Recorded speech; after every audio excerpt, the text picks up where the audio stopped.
नमस्कार दोस्तों, आप सभी का स्वागत है विकास सर की कोचिंग में। तो आज हम इस वीडियो में सीखेंगे यूज़ ऑफ इट कि इट का यूज कैसे करते हैं, कैसे पेपर में पूछा जाता है।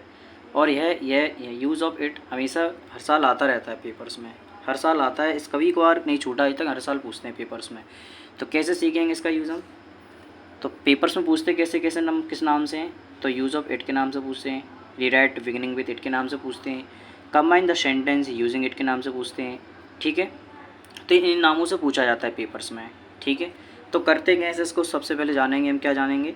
जब हम किसी वाक्य के वाक्य में इट का यूज करना होता है तो हमें क्या रखना पड़ता है? सबसे पहले हेल्पिंग वर्ब का विशेष रूप से ध्यान रखना पड़ता है।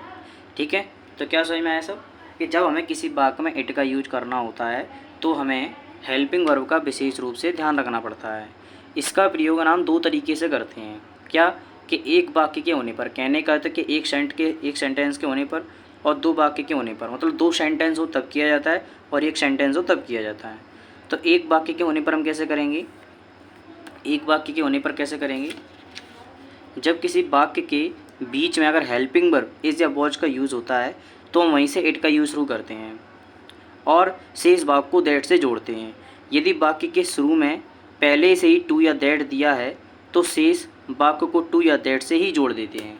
कहने का अर्थ ये है बेटा कि अगर जब किसी वाक्य में अगर ए हेल्पिंग वर्ब इज या वॉज दिखाई देती है, मैं किसी भी सेंटेंस में अगर आपको इज या वॉज दिखाई देता है तो हम वहीं से इट का यूज़ शुरू करते हैं। ठीक, और कहने का अर्थ अगर और शेष भाग को दैट से जोड़ देते हैं। कहने का अर्थ है कि अगर सेंटेंस में जहाँ भी हमें इट या वॉज दिखाई देगा तो वहाँ से हम इट का यूज़ करेंगे और जितना भी हमारा सेंटेंस का हिस्सा बचेगा, जितना भी पार्ट बचेगा उसे हम किससे जोड़ देंगे? दैट से जोड़ देते हैं। ठीक है, ये कह रहे हैं यदि वाक्य के शुरू में पहले से ही टू या दैट दिया है तो शेष भाग को टू या दैट से ही जोड़ देते हैं। मतलब ये कह रहे हैं कि अगर मान लो पहले से मान लो सेंटेंस में टू या दैट दिया है तो हमें अलग से जोड़ने की जरूरत नहीं पड़ेगी, तो टू या दैट से हम क्या कर देंगे? शेष भाग को जोड़ देते हैं। ठीक है, अब चलते हैं सेंटेंस की ओर। सेंटेंस क्या कह रहा है? देखो, you will win this election is sure. कैसे बनाएंगे? अब आप देखो सेंटेंस में मैंने अब क्या बताया था, यहाँ देखो कि जब किसी वाक्य के बीच में हेल्पिंग वर्ब इज या वॉज का यूज़ होता है, क्या इस सेंटेंस में इज या वॉज का यूज़ हो रहा है? हाँ सर, हो रहा है। कहाँ हो रहा है?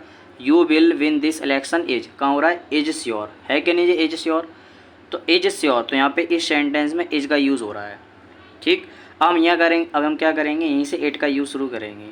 तो इट हमने लिखा, इट सबसे पहले इट लिखा, इज लिखा, फिर ये श्योर लिख दिया। श्योर लिखने के बाद हमारे पास जितना भी सेंटेंस बच रहा है, you will win this election, तो इसे हम किससे जोड़ेंगे? दैट से जोड़ देते हैं। तो क्या लिखेंगे? दैट, है ना, that you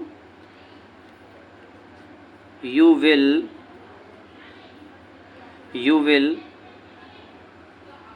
win this election, win this election. ठीक है, आया समझ में गाइस? चलो, इसी प्रकार हम दूसरे सेंटेंस की ओर चलेंगे। दूसरा सेंटेंस क्या कहता है? दूसरा सेंटेंस कह रहा है, देखो दूसरे सेंटेंस में पहले से हमको दैट दे रखा है तो क्या करेंगे? हम अलग से दैट नहीं लगाएंगे दोबारा। अगर पहले से ही दैट दे रखा है तो हम उसी दैट से जोड़ देते हैं। तो सबसे पहले सेंटेंस में हमें क्या करना है? इज या वॉज को पता करना है। तो सेंटेंस में हमको इज या वॉज दिखाई दे रहा है, दिखाई दे रहा है कि नहीं? तो सबसे पहले क्या करें? हम इट लिखेंगे, यहीं से सेंटेंस को शुरुआत करेंगे। इट लिखा, फिर मैं लिखूँगा इज लिखा, इज लिखने के बाद जो सर्टेन दिया वो भी लिख दूँगा। ठीक है, सर्टेन करने के बाद क्या करेंगे? तो पहले ही सेंटेंस में दैट दे रखा, तो मैंने यहाँ लिखाया था, यहाँ बताया था कि यदि वाक्य के शुरू में पहले से टू या दैट दिया है तो शेष वाक्य को उस डेट या टू या दैट से ही जोड़ देते हैं। तो इट इज सर्टेन लिखने के बाद हम क्या करेंगे? पूरा सेंटेंस ऐसे ही जोड़ देंगे। तो that he will A doctor. आया समझ में? इसी प्रकार दूसरा सेंटेंस बना सकते हैं। अब देखो इस सेंटेंस में पढ़ो, यहाँ इज या वॉज कहाँ है? सबसे पहले पता क्या करना अपन को? इस सेंटेंस में इज या वॉज को पता करना है। तो सबसे पहले that he failed in the examination was, हमको क्या दिखाई दिया यहाँ पे सर? इज या वॉज। हाँ सर, इज या वॉज ही दिखाई देगा सेंटेंस में ज़्यादातर, क्योंकि इट जब भी बनेगा तो इट या वॉज से ही बनेगा आपका। ठीक है, तो हमको सेंटेंस बनेगा वॉज से हेल्पिंग वर्ब क्या दिखाई दे रही है यहाँ पे? वॉज, तो हम वॉज से ही बनाएंगे। तो सबसे पहले लिखा मैंने इट, फिर मैंने लिखा वॉज। जब हमारा अनफॉर्चुनेट भी आ जाएगा, अनफॉर्चुनेट, अनफॉर्चुनेट, ठीक। अनफॉर्चुनेट लिखने के बाद अब देखो पहले ही सेंटेंस में दैट देखा है तो हम दैट लिख देंगे, दैट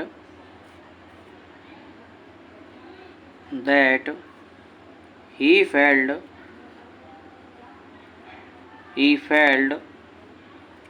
इन द एग्जामिनेशन,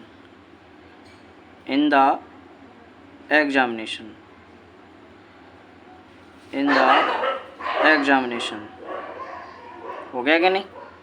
आ रहा समझ में आप लोगों को?